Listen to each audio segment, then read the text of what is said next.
Say it ain't so, say it ain't so, man. A player who is arguably the greatest player of all time, known as Mr. Lionel Messi, just got served a heaping pile of the sweet, sweet, sweet fruit known as revenge. Now I'm gonna break this story down, how a little old club out of Vancouver, Canada got revenge on the greatest player of all time. Before you say I'm a hater, I'm a Messi hater, I'm just trying to pile on.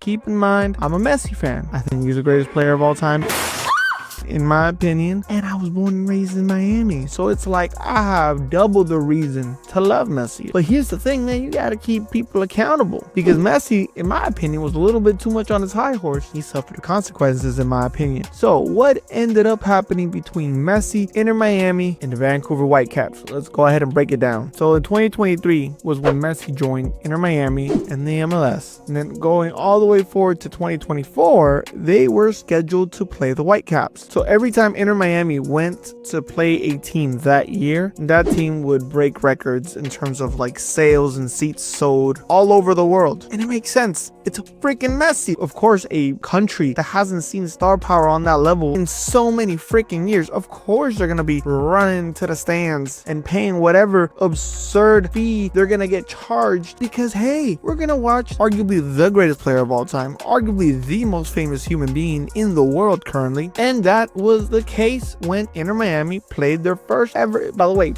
game against the Vancouver Whitecaps. It's not that crazy because, you know, Inter Miami hasn't been a team for that long. Played the Whitecaps for the first time ever in their history. And guess what? Whitecaps that year were celebrating their 50th anniversary. What a way to celebrate the 50th anniversary than to freaking play arguably the greatest player of all freaking time. What ended up happening? Well, the Whitecaps went ahead and sold 32,465 seats. And keep in mind, they were charged an absurd amount. Stores were preparing their inventory because they knew, hey, a lot of people are going to flock down here to watch the game or be around the game. Restaurants ordered triple, double, quadruple, quintuple the amount of freaking food. Make sure, hey, we got to feed all these people. They're going to watch the GOAT and then they're going to want to eat a GOAT. You know what I'm saying? Right? So we got to stock up on everything. The whole city was on high alert, preparing to see Lionel Messi for the first time ever. Thousands and thousands of people that never even got close to being able to see Messi play in Barcelona or in PSG finally had the opportunity to do so. And how did Messi respond to this? Him, Busquets, and Suarez all missed the game. They didn't just miss the game, they missed the flight. And was it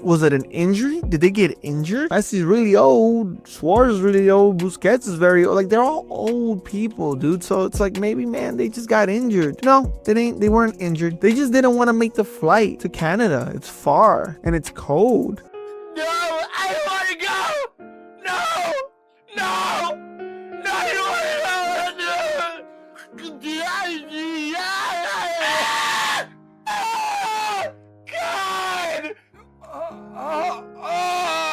Messi's like, I moved to Miami because it's hot down here. I don't want to go somewhere where it's cold. Think about that. 32,465 fans that paid obscenely high amount of tickets got screwed over. And what did the club do? They gave them 50% off discounted foods at the stadium, and kids under 18 got a voucher for a free meal, I guess. Which, I mean, that's not Messi's fault. That's just a greedy corporate. Well, that's actually Canada. Greedy corporate. Canada's like, hey, man, y'all thought y'all was the only ones that could be greedy. Now we can be greedy too. Hello, I like money. What inspired you to build a second Krusty Krab right next door to the original? Money.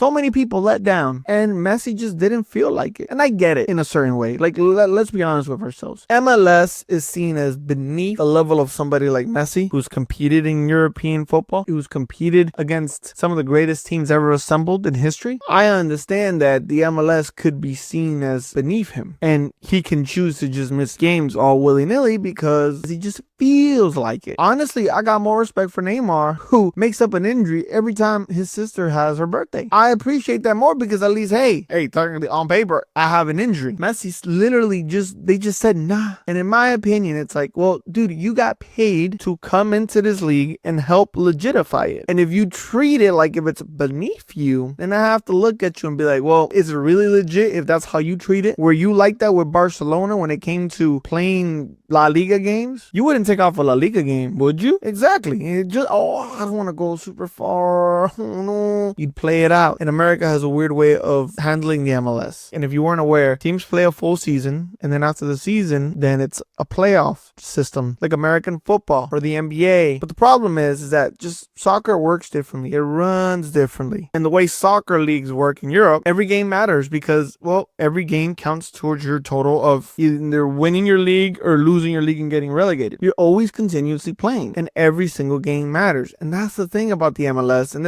it's a two-pronged issue. Messi, you gotta pretend to give a crap for the amount of money that you're getting paid. You need to at least pretend to give a crap. I know the regular season does not matter, but damn it, man, pretend like it does. And then on the MLS side, y'all gotta fix your system. Y'all gotta kill that whole playoff idea. And by the way, I'm calling it soccer because we're talking about MLS. When I talk about Europe, I'm gonna call it football. But man, that whole playoff stuff just simply does not work within soccer. Have it run differently. Have it run more like it does in Europe. You might even have some people in Europe that might choose to watch an MLS game from time to time. It's just, the problem is you explain the whole concept of the playoffs to them, and it's just like, that makes no sense. That makes no sense. So it's like, what's the point? As long as you make a playoff spot, nothing else really matters. There's a lot of room for error, and I don't like that because I feel like we're giving a sort of we're giving the owners this sort of like, y'all can make a playoff spot no matter how bad y'all play, as long as it's, at any point y'all go on a decent little run, y'all make a playoff spot and y'all have a chance to play for the MLS Cup. At the end of the day, it should count from the beginning of the season to the end of the season. But yeah, thousands and thousands of people were hugely disappointed that Messi decided not to fly out. The team was heartbroken, the fans were heartbroken. The heartbreak was that bad that they ended up losing. They ended up losing to Inter Miami. Even though they didn't play with Messi, Suarez, or Busquets, they still lost 2-1. So it's like heartbreak on top of freaking heartbreak. They sit up their stars against you and they still beat you. That must have been such a terrible moment for the Vancouver Whitecaps. So what ended up happening? Well, it is the year 2025 and we got the CONCACAF champions. What is the CONCACAF champions? CONCACAF champions is the UEFA Champions League, but for America. I know, right? We have our own game, if y'all didn't know. And guess what? The Whitecaps actually made it. Why? Well, because they have a new coach, Jesper Sorensen. And let me tell you right now, man, this man knows what he is doing. The Vancouver Whitecaps have not only been great, they've been the best team in MLS, period, at least in the regular season. And record-wise, they have a much better record than Miami. But they hadn't played Miami yet. And guess what? And in the semifinals of the CONCACAF champions, they met up with Inter Miami and Lionel Messi. And this time, because they were playing for the CONCACAF champions, Messi was definitely going to play. This wasn't going to be an easy task whatsoever. Miami was coming off such a freaking hot streak with their previous series. They played LAFC, where LAFC went up 1-0 in the first leg. Guess what? Second leg, Inter Miami scored 3 goals, 3-1. And it was by far, in my opinion, the best Miami game ever under the Messi era. It was one of the greatest soccer games I've ever seen, period. And I mean, I watch a lot of La Liga, I watch a lot of European football. So yeah, Miami was on a freaking hot streak. And what ended up happening? They met with the Vancouver Whitecaps. In the first leg, Whitecaps whoop on Miami 2-0, which means Miami would have to score minimum 3 goals in the next game. 3 unanswered goals, by the way, to be able to beat the Whitecaps. So what happened on the second leg? Well, Miami scored 1 goal in the first half. Whitecaps scored 0. And see, this is the thing about Miami, man. I'm a firm believer that, to me, coaching has the biggest effect at the beginning of the game and in the beginning of the second half. Why? Because that's when you make adjustments. To me, you can see the greatness of a coach when a team comes out for the second half, because the coach observed everything that occurred in the first half and will make changes and tweaks, and also will give their team motivation to move on into the second half. Normally, I could tell how good of a coach you are